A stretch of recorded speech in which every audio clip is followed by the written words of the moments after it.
Magic defense were making life hard for Alpy and Kevin early on. It seemed like you guys weren't able to pass out of the double teams and take advantage of that attention in the way that you usually were. What were you seeing there, and what changed towards the end of the game when those guys were able to make some clutch shots? I think we got a little stagnant.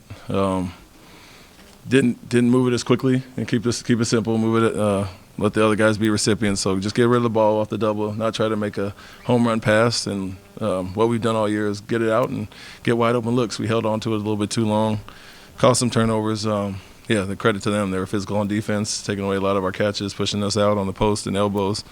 It was a gutsy win on our part. We had to dig back in. It was ugly at times, but came down to the clutch with some crucial plays.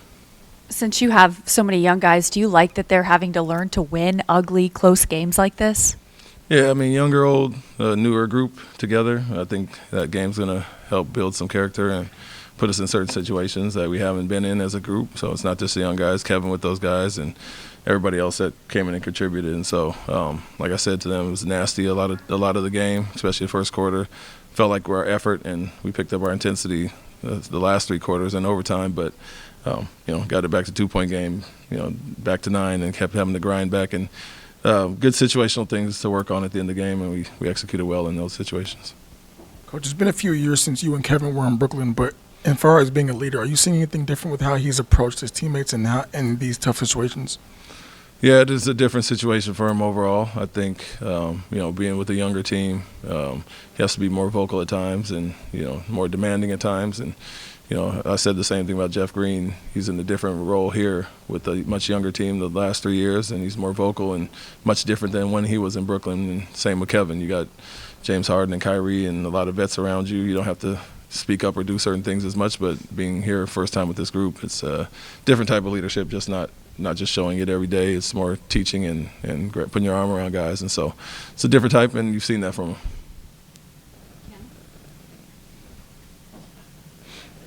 Can you just talk about how much it helps to have Kevin, all those things you just said, but to know that you're just never really out of it with somebody who's comfortable in those situations and being so clutch?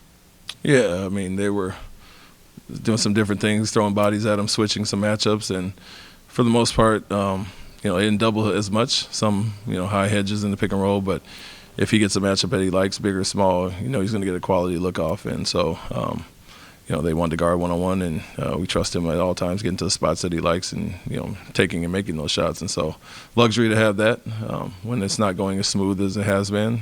A guy you can kind of hand the ball to, and he can get the shots he wants. And, we had guys that were off in some sorts tonight and, still had really good numbers overall. But on a natural night, a normal night, we'll, make some of those shots, get some of those offensive rebounds. But it's good to have him as an outlet when it's going a little rough. To that point, I know it hasn't always been that way since you've been here in Houston, but what is it like as a coach when late down the stretch you have multiple guys that you trust that you can draw up plays for? Yeah, it's a great thing. It's not just dependent on Kevin. It's Alperen and Jabari hit a big three after having a rough shooting night. Our men still getting downhill and finishing late in the game, and Reed stepping up, and Reed and Aaron were great off the bench to keep us in the game when we had the 14-point deficit. And so multiple guys we can go to. You can't just key on one guy, and Alpy gets a game tying shot. Kevin gets one as well, and so just good growth overall from the young guys.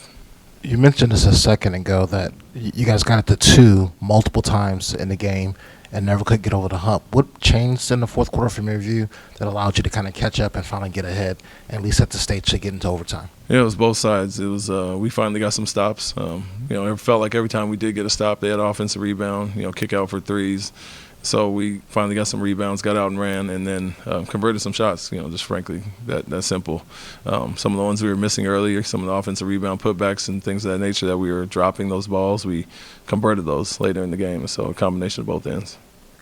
They started to set more and more action, it seemed like, at Kevin late in the fourth quarter, and then you guys kind of went to Alperen time and again. Is that kind of a directive from you if there's more and more pressure on Kevin to use Alperen as that go-to guy? No, not always. I think we like to invite that pressure at times because we can get the numbers behind it.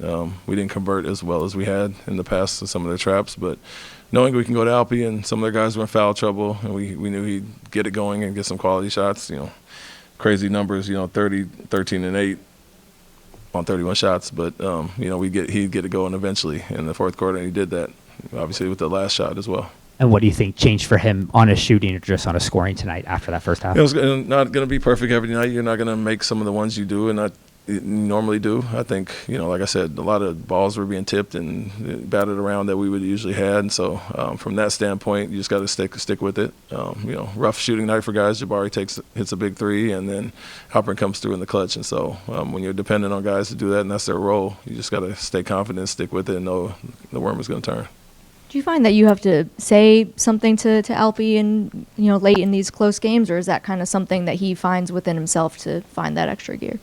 No, I don't really have to say much. I would say more early on in the game, whatever's defensive, offensively, whatever we see to help him out if we're seeing some things he's missing. But he takes that challenge and wants that, late in game. And so obviously going to him for the game-tying shot, he was aggressive, got the duck in, deep seal, and finished that shot, and he missed some of those easy ones all night. And so confident that he's going to make those in clutch time, and he has a favorable matchup regardless who's guarding him every night. Thank you.